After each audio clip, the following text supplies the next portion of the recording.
नमस्कार. विवाह बंधन भाग 27. आदित्य आणि अनया. जुन्या आठवणीची कसोटी. संध्याकाळची वेळ होती. आकाशात मावळतीच्या सूर्याच्या केसरी छटा पसरल्या होत्या.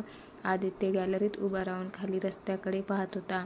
त्याच्या मनात विचार चालू होते. गाड्यांचा आवाज, माणसाची धावपळ, सगळं सुरू होतं. पण त्याच्या मनात मात्र एक विचित्र शांतता आणि अस्वस्थता दोन्ही होत्या. आज अनया त्याच्याशी नीट बोलत नव्हती. सकाळपासून तिच्या चेहऱ्यावर एक वेगळाच ताण दिसत होता. ती विचारात पडली होती, पण आदित्यला समजत नव्हते अनया काय विचार करते आहे. अनया बेडरूममध्ये होती. कपाट उघडून ती काही जुनी फाईल्स काढत होती. अचानक एक जुना डायरी तिच्या हातात आली. तीच डायरी जी लग्नाआधी तिने लिहिली होती. डायरी उघडताच आठवणीचा पूरच आला. काही आठवणी माणसाला मजबूत करतात, तर काही त्याची परीक्षा घेतात. ती स्वतःशीच पुटपुटली. त्या डायरीत आदित्यसोबतच्या सुरुवातीच्या भेटी, त्याचे वाद, गैरसमज आणि नंतर आलेले प्रेम सगळं लिहिलं होतं. पण त्याचबरोबर काही कडू प्रसंगही होते, जे तिने स्वतःला विसरण्यास भाग पाडले होते. पण ती ते विसरू शकतच नव्हती. तिच्या मनात प्रश्न वळत होता, आपण खरंच सगळं मागे टाकले का, की फक्त स्वतःला समजवत आहोत. तेवढ्यात आदित्य खोलीत आला. अनया, आज दिवसभर तू काहीतरी लपवत असल्यासारखी वाटतीये. त्याचा आवाज शांत होता, पण डोळ्यात काळजी स्पष्ट दिसत होती. अनया दचकली. तिने पटकन डायरी बंद केली, पण उशीर झाला होता. आदित्यच्या नजरेत ती डायरी पडलीच. ही डायरी अजून तुझ्याकडे आहे? त्याने विचारलं. अनया काही क्षण गप्प राहिली, मग हळूच म्हणाली, हो, कारण ह्या पानामध्ये माझा भूतकाळ आहे आणि आपलंही. आदित्यने खोल श्वास घेतला. मला वाटलं होतं आपण सगळं मागे सोडलंय. अनया त्याच्याकडे पाहत म्हणाली, सोडलंय, पण विसरलं का याची खात्री नाही. त्या एका वाक्याने आदित्यच्या मनात अनेक विचारांची गर्दी झाली. त्याला आठवलं लग्नानंतरचे सुरुवातीचे दिवस, जिथे प्रेम होतं, पण त्याचबरोबर अहंकार, अपेक्षा आणि न समजून घेण्याची वृत्तीही होती. तुला अजूनही माझ्यावर शंका आहे का? त्याने थेट प्रश्न विचारला.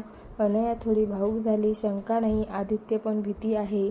पुन्हा तेच सगळं होईल की काय याची. त्या क्षणी खोलीत शांतता पसरली. फक्त घड्याळाचा टिकटिक आवाज ऐकू येत होता. आदित्य तिच्या जवळ गेला.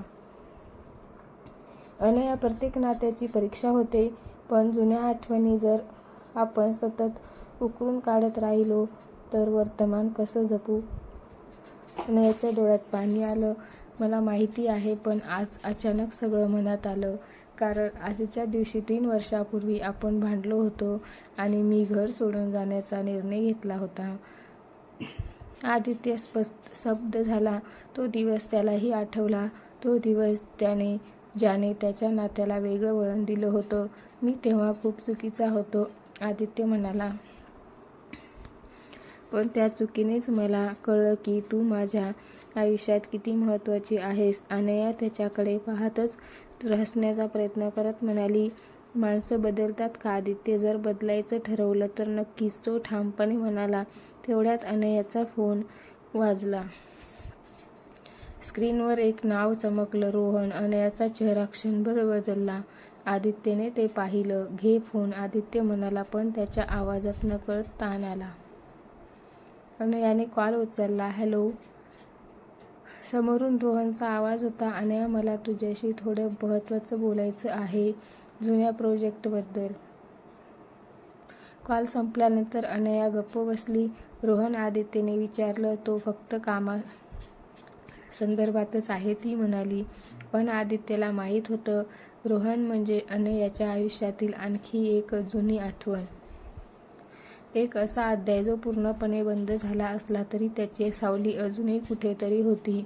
त्या रात्री दोघांनाही झोप आली नाही. अनया खिडकीतून बाहेर पाहत होती, तर आदित्य बेडवर पडूनच छताकडे पाहत होता. जुन्या आठवणी खरंच नात्याची कसोटी घेतात का, की त्या कसोटीतूनच नातं अधिक मजबूत होतं? हे पुढच्या दिवशी सकाळी अनया लवकर उठली आणि तिने डायरी पुन्हा उघडली. शेवटच्या पानावर तिने काहीतरी लिहिलं. भूतकाळाने मला घडवलं, पण वर्तमान आणि भविष्य मी स्वतः ठरवेन. तिने डायरी बंद केली आणि कपाटात ठेवली. आदित्य स्वयंपाकघरात गेला. चहा बनवत होता. आदित्य, ती हळूच म्हणाली. तो वळला आणि हो असं म्हणला. मग आपण एकमेकांना पुन्हा एकदा नव्याने ओळखू का? जुन्या आठवणीच्या ओझ्याशिवाय आदित्य हसला. हीच तर खरी सुरुवात आहे. दोघेही एकमेकाकडे पाहून हसले, पण मनाच्या कोपऱ्यात अजूनही प्रश्न शिल्लकच होते, कारण जुन्या आठवणीची कसोटी अजून संपलेली नव्हती. कंटिन्यू भाग 28.